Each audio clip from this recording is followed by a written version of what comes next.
Hello दोस्तों, सबसे पहले आप सभी को गणतंत्र दिवस की हार्दिक शुभकामनाएं। क्या होगा कि मैं अगर आपसे कहूं कि हम गणतंत्र देश नहीं हैं? क्या होगा कि मैं आपसे कहूं कि हम आज भी गुलाब हैं? झटका लगेगा ना, बुरा भी लगेगा, लगना लाजिम भी है।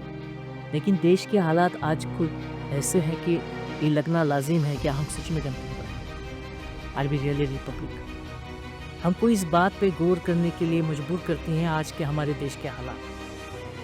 मैं आपका देर ना गवाते हुए, आपका समय ना बर्बाद करते हुए सीधे मुद्दों पे बात करना चाहूँगा। पहले हम आज वीडियो में कुछ मुद्दों पे बात करेंगे, कुछ विषयों पे चर्चा करेंगे और उसके बारे में बात करेंगे कि मैंने ऐसा क्यों कहा, क्या हम सच में गणतंत्र हैं?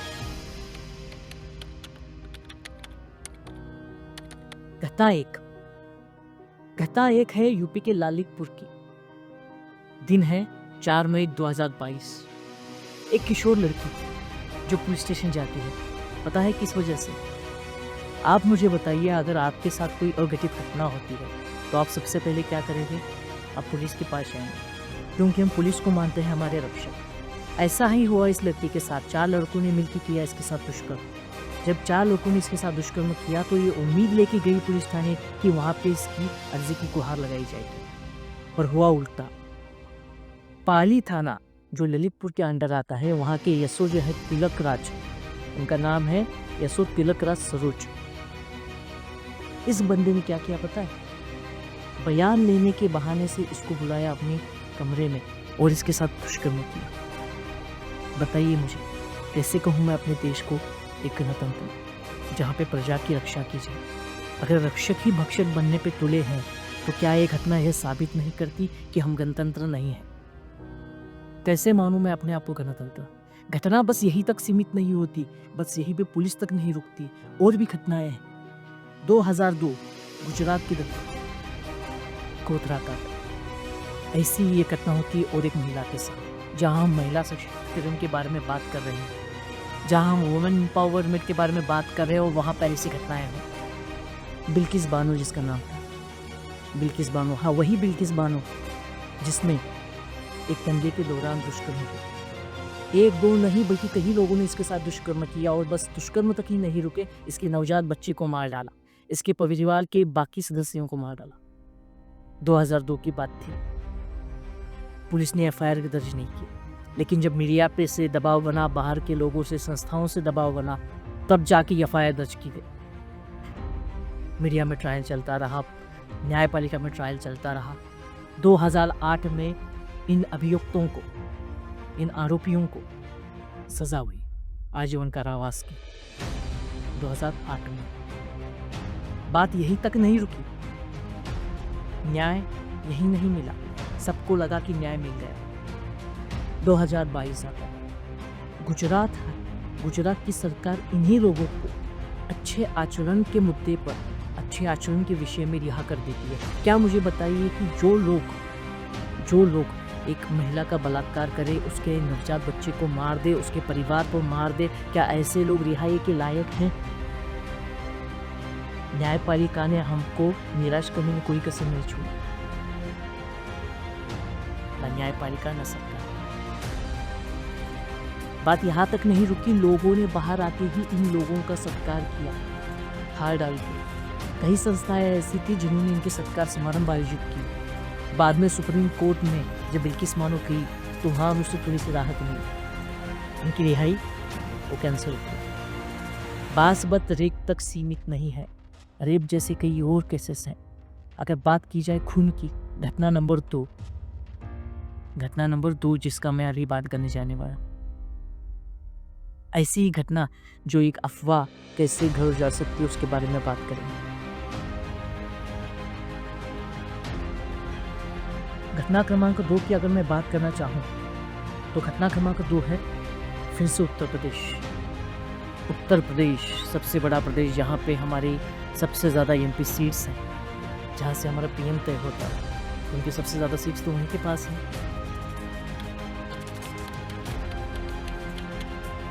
उत्तर प्रदेश में दादरी तिसाहाड़ा गांव, दिन है 28 सितंबर 2015।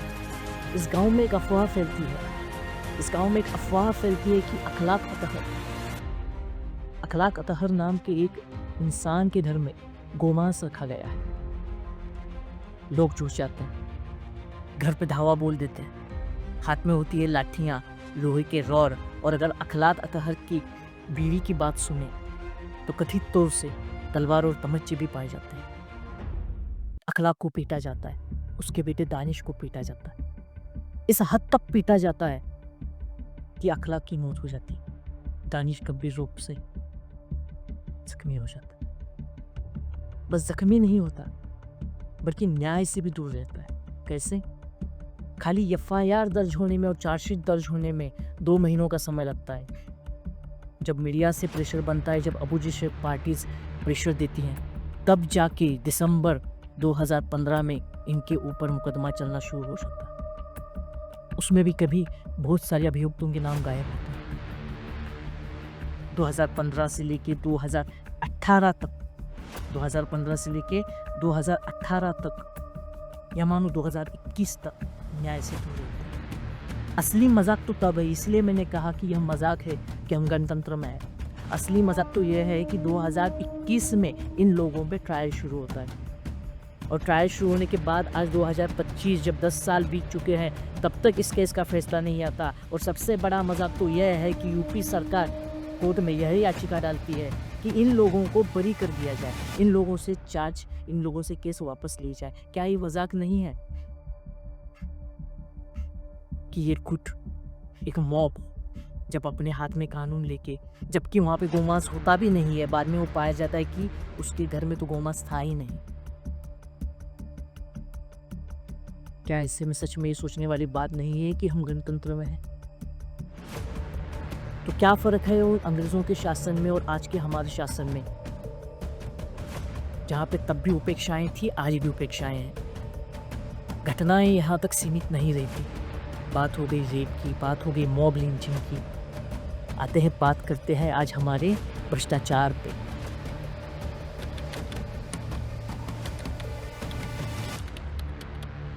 स्थान है दिल्ली, महीना नंबर 3। स्थान है मार्च 2025 की बात है, इसी साल की बात है। दिल्ली में एक सरकारी आवास में आग लगती है। दंकल कर्मचारी पहुंचते हैं, आग बुझाते हैं। एक स्टोर रूम से अनगिनत कैश जो जली हुई है पाई जाती है। पता है किसका घर होता है वो? एक न्यायाधीश का, जस्टिस वर्मा। शुरुआती आंकड़े की अगर बात करेंगे तो 2.5 करोड़ रुपए कैश पाई जाती है जो जली हुई होती है। ये बस एक आकलन है, बाद में इस रकम को अनअकाउंटेड माना जाता है। जस्टिस वर्मा की बात करें तो उनका कहना है कि ये वैध रूप से आई है, न्यायिक समिति तक गठन नहीं हो पाती। क्यों? क्योंकि न्यायिक प्रक्रिया में देर होती है। ये होगी एक भ्रष्टाचार के बारे में बात। ऐसी कई घटनाएं हैं। इन न्यायपालिका का जो भ्रष्टाचार है उसका एक साफ उदाहरण है। घटना अगर 4 नंबर की बात करना चाहूँ मैं, तो बस न्यायपालिका, पुलिस, समाज इसमें नहीं जुड़ा हुआ, मीडिया भी इसमें कुछ पीछे नहीं है। मीडिया भी भ्रष्टाचार में उतना ही आगे है जितना ये सारे अन्य मुद्दे। मीडिया को कैसा होना चाहिए? निष्पक्ष। सरकार से सवाल करने चाहिए, विपक्ष से सवाल करने चाहिए, उस हर एक चीज़ से सवाल करना चाहिए जो समाज में अन्याय कर रहा है। ऐसी होनी चाहिए मीडिया। लेकिन आजकल तो मीडिया क्या हुआ है, सरकार और कॉरपोरेट्स की दलाली कर रही है। हाँ, ये शब्द तो इस्तेमाल करते हुए मुझे बिल्कुल बुरा नहीं लग रहा कि दलाली कर रही है। अंजना ओम कश्यप जो आज टीवी की एक न्यूज़ रिपोर्टर है, ऑफ कैमरा यह पाई जाती हैं, वो एक ऐसा कमेंट पास करती हैं शिवसेना गठ के एक लीडर पे, वो एक कमेंट पास कर देती हैं, जबकि उनको निष्पक्ष होना चाहिए। बात यही तक सीमित नहीं रहती। एनडीटीवी ग्रुप से रविश कुमार छोड़ देते क्योंकि एक मेजॉरिटी स्टेक एक कारपोरेट परचेस कर लेता है। बात छोड़िए, वो तो बिजनेस बात हो गई होगी। रिपब्लिक टीवी ग्रुप 2020 के टीआरपी स्कैम में पाया जाता है। रिपब्लिक ग्रुप के, रिपब्लिक नाउ, रिपब्लिक टुडे जो ग्रुप है, टीआरपी स्कैम। क्या था स्कैम? लोगों को मैनिपुलेट करना, यह था स्कैम। पैसे देके लोगों को इनका चैनल देखने के लिए प्रयुक्त किया जाता था, और जहाँ से इनकी टीआरपी बढ़ती थी और इनको एड रेवेन्यू मिलता था। यह था स्कैम। रिपब्लिक टीवी के संवाददाता इन्होंने क्या किया, आनंद गोस्वामी जिनका नाम है, जिन्होंने बार्क के सीईओ पार्थो जी के साथ मिलकर इस स्कैम को रचा। उनकी चार्ट लीक हुई, व्हाट्सएप चार्ट्स, जिसमें ये बात कर रहे हैं, जिसमें डिस्कस कर रहे हैं कि टीवी टीआरपी को मैनिपुलेट कैसे किया जाए। तो बताइए, ये भ्रष्टाचार में मीडिया भी कुछ कम नहीं है, सभी लोग इसमें सम्मिलित हैं, एक दूसरे की मिलीजुली भगत है। मीडिया को, एक्टर्स को, जो समाज में एक अच्छे तौर पर जिनका एक मुकाम हासिल है, इनको जिम्मेदारी से पेश आना ज़रूरी है। लेकिन ये क्या कर रहे हैं, ये तो दलाली कर रहे हैं। एक एक्टर पीएम से सवाल पूछता है कि आपको आम कैसे खाना पसंद है। बात करनी है जहाँ पे विकास पे, रोज़गार पे, अनएम्प्लॉयमेंट पे, भ्रष्टाचार पे, हेल्थ पे, वहाँ पे बात कर रहे हैं कि आपको आम कैसे खाना पसंद है। जहाँ पे गुनहगारी, क्राइम रेट इतना बढ़ चुका है, जहाँ पे अनएम्प्लॉयमेंट रेट बढ़ चुका है, जहाँ पे हमारी इकोनॉमी जहाँ पे गिर रही है, जहाँ पे अमीर अमीर होता जा रहा है, गरीब गरीब होता जा रहा है, ऐसे मुद्दों पे बात करनी चाहिए। वहाँ पे ही बात कर रहे हैं कि आपको आम कैसे खाना पसंद है। तो कैसे कहूँ मैं अपने आप को जनतंत्र देश, कैसे कहूँ कि ये देश जनतंत्र है।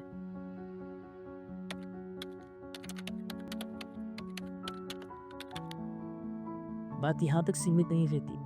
अगर बात जिम्मेदारी की हो तो यहाँ पे जिम्मेदारी हर किसी की है। शुरुआत की जाए तो सिस्टम से, शुरुआत होती है पार्टी से, पार्टी के नेताओं से।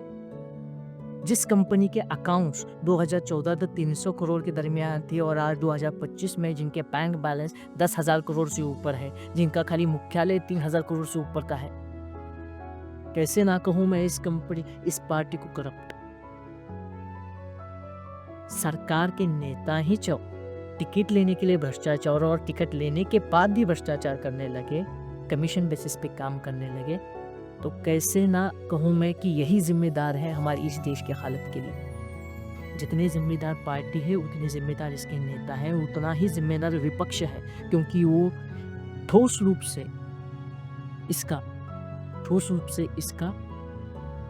इसके बारे में बात नहीं कर पा रहे हैं।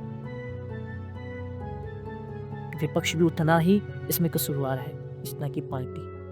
और भ्रष्टाचार तक बात सीमित नहीं, हर तरह के क्राइम में, चाहे वो खून हो, फ्रॉड हो, फाइनेंशियल फ्रॉड हो, किसानों के ऊपर हो रहे अत्याचार हो, इसमें सभी ये सरकारें शामिल हैं। कर्नाटक के एक एमपी थे प्रज्वल रेवन्ना, हसन के, किस चीज में पाए गए? महिलाओं के अत्याचारों में पाए गए। कोर्ट ने सजा भी की। पर अगर आप ऐसे आदमी को टिकट दे रहे हो तो आपके पार्टी के, आपके पक्ष के क्रेडिबिलिटी पे सवाल उठता है। इस सवाल उतना लाजिम भी है। आपको ये सेल्फ अकाउंटेबिलिटी लेनी चाहिए कि ऐसे बंदे को हम कैसे टिकट दे सकते हैं। बात यहाँ तक नहीं रुकती। कुलदीप सेंगर, चाहे वो अंकिता भंडारी का केस हो, ऐसे कई मामले हैं जहाँ पे इन्हीं के नेता आरोपियों की तरह पेश आते हैं, इन्हीं के नेता आरोपी होते हैं। अंकित भंडारी को न्याय मिलने के लिए प्रोटेस्ट चल रहा है उत्तराखंड में, उसी प्रोटेस्ट को ये लोग सप्रेस कर रहे हैं। बड़े बड़े नेताओं के नाम आते हैं। बात यही तक सीमित नहीं होती, चाहे खून हो, चोरी हो, बलात्कार हो, कुछ भी हो, यहाँ पे हर बार इन नेताओं का, इन पार्टियों का नाम आगे आता है, चाहे वो इलेक्टोरल बॉन्ड हो, चाहे वो रेप हो, चाहे कुछ भी हो। तो ऐसे में हमें क्या करना चाहिए? जिम्मेदारी किसकी है? ये तो होगी नेताओं की जिम्मेदारी। इतना ही जिम्मेदार हमारे अधिकारी लोग हैं। कैसे? चलिए बात करते हैं। चुनाव कैसे होने चाहिए? निष्पक्ष होने चाहिए। चुनाव निष्पक्ष होने चाहिए, लेकिन जब चुनाव अधिकारी ही दलाल हो, बेचा गया हो, तो क्या करें? चुनाव आयोग के गठन के लिए जो समिति होती थी, वहां से न्यायपालिका को हटा दिया है। इससे बड़ी भद्दी बात क्या हो सकती? अगर चुनाव अधिकारी ही बेचा गया हो, कोर्ट के सामने सीसीटीवी फुटेजेस लिखे हुए हैं कि कैसे एक चुनावी प्रक्रिया में धांधली मचती है, तब भी सरकार कुछ नहीं कर रही, ना जनता कुछ कर रही है। अधिकारी कमीशन ले रहे हैं, सरकार की दलाली कर रहे हैं, जहाँ पे उनको काम करना चाहिए वहाँ पे नहीं कर रहे। कैसे इनके सरकारी वेतन में जो चीज़ें नहीं मिलनी चाहिए वो इसी तरह की लग्जरियस लाइफस्टाइल जी रहे हैं? ऐसा कैसे होता है? मुंबई के या महाराष्ट्र के मैं कहूँ, पूजा खेरकर का जो किस्सा था वो भी ऐसा ही था। कैसे इतना कैश खाया जाता है? कैसे इन लोगों की हिम्मत इतनी बढ़ती है कि इस तरह की करप्शन कैसे से कर सके? जस्टिस वर्मा के घर पे अनअकाउंटेड कैश मिलता है, कथित रूप से अनअकाउंटेड कैश। कैसे? सरकार, ऑफिसर्स, न्यायपालिका सबने हमको निराश करने में कोई कसर नहीं छोड़ी। इन सब में लोगों को एक उम्मीद होती है कि मीडिया कुछ कही, लेकिन मीडिया भी यहाँ पे क्या कर रही है? मीडिया भी यहाँ पे है ना दलाली का काम कर रही है। दलाली वापस वही शब्द में दोहरा रहा हूँ क्योंकि वो कर रहे हैं। जहाँ पे मीडिया को सरकार से सवाल करना चाहिए शिक्षा पे, वो क्या पूछ रही है? मंदिर यही बनेगा या मस्जिद यही बनेगा? इस पे डिबेट हो रही है। डिबेट किस चीज़ पे हो रही है? जहाँ पे शिक्षा पे होनी चाहिए, रोजगार पे होनी चाहिए, प्रदूषण पे होनी चाहिए। डिबेट हो रही है इनके मंदिर या मस्जिद पे, हिंदू या मुस्लिम पे, इन चीज़ों पे डिबेट हो रही है। मीडिया भी कुछ कम नहीं है। जहाँ पे कम्युनल ट्रायंगल दिखता है वहाँ पे आग लगाती है। पत्रकारिता के नाम पे आज की पत्रकारिता धप्पा बन चुकी है। पॉलिटिकल प्रचार करने की एक संस्था ही बन चुकी है। मीडिया चौथा स्तंभ छोड़िए, ये ना तो देश के हैं ना अपने खुद के हैं। ये बिजी किस में है पता है? बस बिजनेस में। इनको बस चाहिए बिजनेस जो इनको मिलता है पॉलिटिकल पार्टीज और कॉरपोरेट से। एड रीडिंग ये चल गई लोग। मीडिया हाउसेस बस अब एक कॉरपोरेट हाउसेस बन चुके हैं। जहाँ स्वतंत्रता पूर्व मीडिया हाउसेस आंदोलन के लिए एक सहारा होती थी, एक जरिया होती थी, लोगों की आवाज़ पहुंचाने का एक तरीका होती थी, वहाँ आज के मीडिया हाउसेस बन चुके हैं टोटल दलाल। जिम्मेदारी के बारे में बात करें तो बस यहाँ तक सीमित नहीं तो थी चीज़। सबसे ज़्यादा जिम्मेदार अगर कोई होगा आज के देश के हालातों के लिए तो वो है आप और मैं, जनता, देश का आम नागरिक। क्यों? हम ही इनको पावर देते हैं और हम इनसे सवाल नहीं पूछते। ये मेरा नेता, वो मेरा नेता के बस कार्यकर्ता बन के रह जाते हैं हम लोग। हमको सवाल पूछना चाहिए उनसे कि शिक्षा के बारे में आप क्या कर रहे हैं? सरकारी स्कूल इतने बंद क्यों हो रहे हैं? अस्पताल क्यों नहीं खुल रहे? नए मेडिकल कॉलेजेस क्यों नहीं खुल रहे? मेडिकल कॉलेजेस खोलने की बात तो छोड़ो, हम क्या कर रहे हैं पता है? हम जो शुरू है उनको बंद करवा रहे हैं। वैष्णो देवी ट्रस्ट के अंडर जो एक मेडिकल कॉलेज था, वो कॉलेज बस इसलिए बंद करने की कोशिश की गई और हुआ भी वो। हाँ, हालांकि बताया गया कि वो ऑपरेशंस मतलब वो काम दिए गई जो काम होता है उसके लिए वो सही रूप से पर्याप्त नहीं थे। बहुत सारे सीटें एक विशिष्ट समुदाय के लोगों को मिल गई। वो कैसे मिली? उन्होंने तो नीट एग्ज़ाम दिया था, एग्ज़ाम के थ्रू मिली थी। ऐसा नहीं कि कोई भी गया और दे दिया, नहीं। तो एक दूसरे समुदाय के लोगों को अच्छा मिला, डाल दिया एप्लीकेशन, पॉलिटिक्स हुआ और मेडिकल अस्पताल जो मेडिकल स्कूल था कॉलेज था बंद हो गया। हमें बात करनी चाहिए विकास पे, किसानों के मुद्दों पे, शिक्षा पे, रोजगार पे, नई टेक्नोलॉजी पे। वहाँ पे हम बात किस पे कर रहे हैं? मंदिर मस्जिद पे। मेरा नेता तेरा नेता। अरे ये लोग तो बिजी हैं सरकारें गिराने में, सरकारें बनाने में। आप और मैं जनता ये हमको मूर्ख बना रहे हैं। 2026 गणतंत्र दिवस हम मना रहे हैं आज, लेकिन क्या आपको ये सोचने में मजबूर नहीं करता क्या हम सच में आज ही हैं? क्या हम सच में आज ही के गुलाम नहीं हैं? कैसे हम बन रहे हैं इनके गुलाम? हमारी बेटियां सुरक्षित नहीं हैं, ना हमारे बच्चों को शिक्षण मिल रहा है, ना हमारे बच्चों को शिक्षा मिल रही है, ना उनका फ्यूचर सिक्योर है। कैसे कहें हम इसको डेमोक्रेसी? अमीर अमीर हो रहा है, गरीब गरीब हो रहा है, कोई सुरक्षित नहीं है। हालांकि फिलहाल की घटना है कि एक लड़का जिसकी कार एक पानी में कूद गई ठीक है, वहाँ पे पुलिस कर्मचारी पहुँचते हैं उसको बचाने के लिए, लेकिन बचा नहीं पाते हैं। क्यों? उनके पास पर्याप्त साधन नहीं होते। क्यों?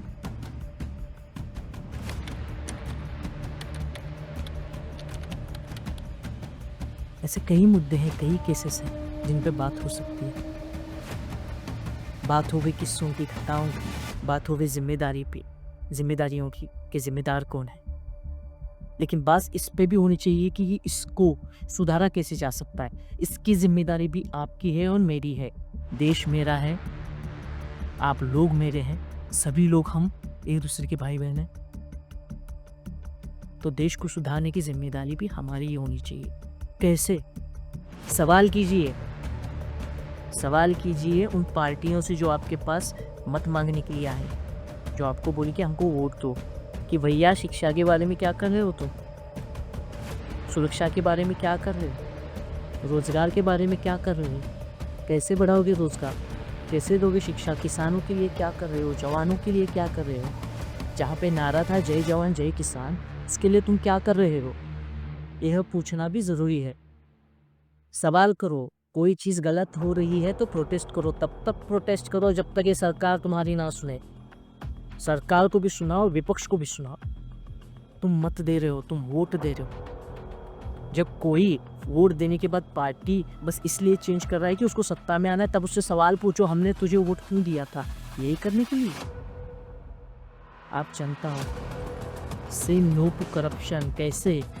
ट्रैफिक रूल अगर आप तोड़ रहे हो और चालान से बचने के लिए कुछ पैसे दे रहे हो, तो आपको भी यहाँ पे सोचना चाहिए कि आप ही करप्शन को बढ़ावा दे रहे हो। शुरुआत खुद के मोहल्ले से करो, खुद से करो। रिग्ड इलेक्शंस को ना करो। रिग्ड इलेक्शंस क्या होती है? पैसे लेके वोट देना मत करो। शुरुआत खुद से करो।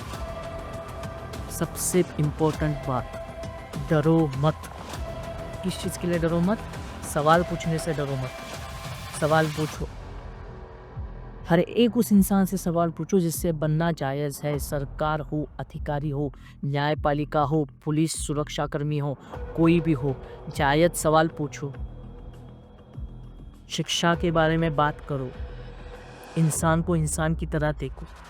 हर चीज़ में धर्म का एंगल घुसेड़ना ज़रूरी नहीं होता।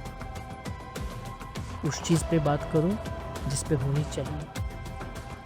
जाते जाते बस यही एक बात कहना चाहूँगा आज के गणतंत्र दिवस पे, डरो मत सवाल पूछने से, डरो मत स्टेप लेने से, डरो मत प्रोटेस्ट करने से।